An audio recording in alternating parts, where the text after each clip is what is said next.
Assalamualaikum warahmatullahi wabarakatuh. Perkenalkan, nama saya Dina Listi, saya dari kelas 12-2, absen 14, dari SMA Negeri 32 Jakarta. Pada video ini, saya ingin membahas tentang hukum tajwid, yaitu hukum nun mati atau tanwin, hukum alif lam, dan hukum mim mati. Yang pertama, hukum nun mati dan tanwin, yang terbagi menjadi izhar, idgham, iqlab, dan ikhfa. Yang pertama di sini adalah izhar. Izhar sendiri secara bahasa artinya jelas atau nampak. Sesuai artinya, izhar adalah hukum bacaan yang dibaca jelas apabila hukum mati atau tanwin bertemu dengan salah satu dari 6 huruf khalqi atau tenggorokan. Jadi, cara membaca hukum izhar yaitu nun mati atau tanwin harus dilafalkan dengan jelas, tidak boleh terpengaruh oleh huruf khalqi yang terletak setelahnya. Huruf izhar atau huruf khalqi ada 6, yaitu ha, kho, ain, goin, ha, dan hamzah. Untuk contoh bacaan izhar, di sini ada nun mati bertemu dengan ain, ha, dan kho. Yang pertama bisa dibaca dengan an'amna. Lalu yang kedua, yanha. Yang ketiga, ala anhar. Yang keempat, yanhauna. Dan yang terakhir, wal munakhaniqah. Yang kedua ada bacaan idgham. Idgham sendiri secara bahasa artinya memasukkan atau melebur. Sementara secara istilah, idgham artinya memasukkan huruf mati pada huruf yang berharokat sehingga keduanya akan menjadi huruf bertasdid yang diucapkan dengan satu kali ucapan. Jika disimpulkan, maka arti dari idgham adalah memasukkan bacaan nun mati atau tanwin ke huruf sesudahnya yang merupakan huruf-huruf idgham. Idgham ini terbagi menjadi dua, yaitu idgham bigunah dan idgham bilagunah. Masuk idgham yang pertama yaitu idgham bigunah. Idgham bigunah artinya hukum bacaan yang dibaca mendengung. Idgham bigunah dibaca dengan dengung selama 2 harokat atau 1 alif. Hukum ini hanya berlaku ketika huruf-huruf tersebut bertemu tidak dalam satu kata. Jika nun sukun atau tanwin bertemu dengan huruf idgham bigunah dalam satu kata, maka harus dibaca jelas, bukan berdengung. Huruf-huruf idgham bigunah ini sendiri ada 4, yaitu huruf wawu, huruf mim, huruf nun, dan huruf ya. Untuk contoh dari idgham bigunah, di sini ada huruf nun mati bertemu dengan ya. Bisa dibaca ala may yasha. Yang selanjutnya adalah idgham bilagunah. Idgham bilagunah adalah hukum bacaan yang membunyikan nun mati atau tanwin dengan memasukkannya ke dalam huruf setelahnya tanpa dengungan. Untuk huruf-huruf idgham bilagunah ada 2, yaitu huruf lam dan huruf ro. Untuk contoh idgham bilagunah, di sini ada tanwin bertemu dengan huruf lam.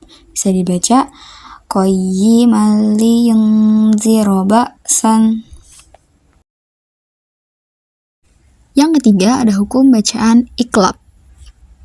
Iqlab sendiri secara bahasa artinya mengubah huruf asli, sedangkan secara istilah iqlab berarti menukar atau mengganti suatu huruf menjadi huruf lain. Oleh karena itu, hukum bacaan iqlab adalah menukar atau mengganti nun mati atau tanwin menjadi huruf mim mati, disertai dengan dengungan. Iqlab terjadi ketika nun mati atau tanwin bertemu dengan huruf iqlab yaitu ba. Iqlab dibaca dengan merapatkan bibir atas dengan bawah serta diiringi dengan suara dengung selama kurang lebih 2 ketukan. Untuk contoh bacaan iqlab sendiri, di sini ada nun mati bertemu dengan ba. Bisa dibaca faman taba mim ba'di zulmih. Untuk hukum yang keempat yaitu adalah hukum ikhfa.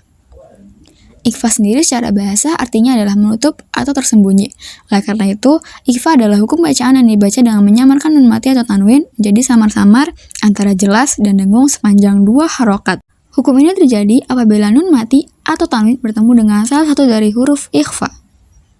Hukum ini terbagi menjadi 3, yaitu ikhfa ab'ad, ikhfa aqrab, dan ikhfa awsat. Yang pertama adalah ikhfa ab'ad. Ikhfa ab'ad terjadi apabila nun sukun atau tanwin bertemu dengan huruf ikhfa ab'ad. Cara membacanya adalah dengan mendengung atau membunyikan suara eng.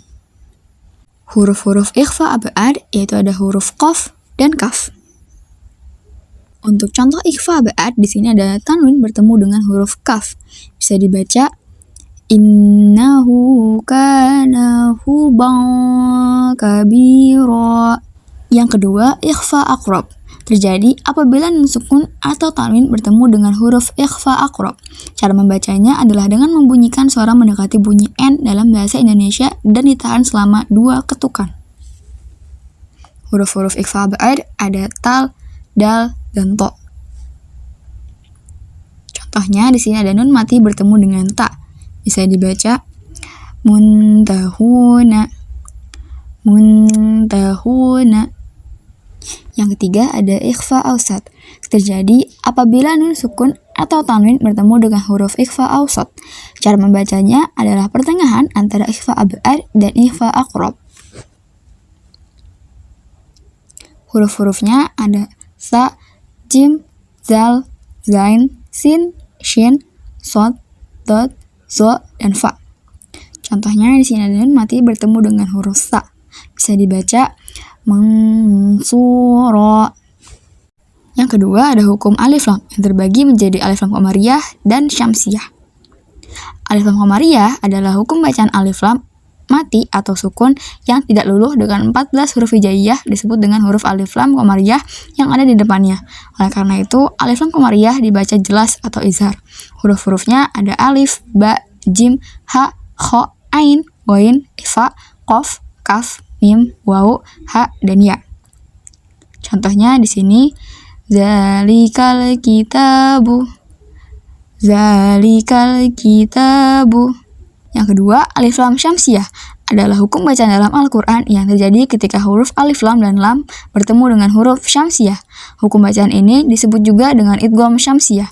Cara membacanya, alif lam dibaca dengan idgham atau memasukkan ke dalam huruf syamsiyah, sehingga hanya alif yang terbaca. Ciri utamanya adalah tanda tasydid di atas huruf lam sukun atau al. Huruf-huruf alif lam syamsiyah ada tho, sa, sod, ro, ta, do, zal, nun, dal, zai, sin, zo, shin, dan lam. Contohnya, ini bisa dibaca as-sholatu. Hukum yang ketiga yaitu hukum mim mati. Mim mati adalah huruf mim yang tidak memiliki tanda harokat atau tanda baris. Hukum bacaan mim mati terjadi apabila mim mati atau mim sukun bertemu dengan salah satu huruf hijaiyah yang telah ditentukan dalam aturan hukum tajwid. Hukum mim mati terbagi menjadi 3, yaitu izhar syafawi, ikhfa syafawi, dan idgham mutamatsilain atau idgham mimi. Yang pertama ada izhar syafawi, adalah hukum bacaan mim mati yang terjadi apabila mim mati bertemu dengan salah satu huruf hijaiyah selain huruf ba dan mim. Cara membacanya yaitu bunyi mim disuarakan dengan terang dan jelas, tanpa berdengung di bibir dengan mulut tertutup. Contohnya, lam yalid wa lam yulad. Yang kedua, ada ikhfa syafawi, adalah hukum bacaan yang menyamarkan atau menyembunyikan huruf mim. Hukum bacaan ikhfa syafawi terjadi apabila mim mati atau mim sukun bertemu dengan huruf ba. Jadi, bisa dikatakan bahwa huruf ikhfa syafawi hanya ada satu, yaitu huruf ba. Cara membacanya yaitu samar-samar. Artinya, pada saat membaca mim sukun disamarkan antara mim dan ba dan terdengar seperti didengungkan. Contohnya, wa ma hum bimu'minin. Yang terakhir ada idgham mislain atau idgham mimi.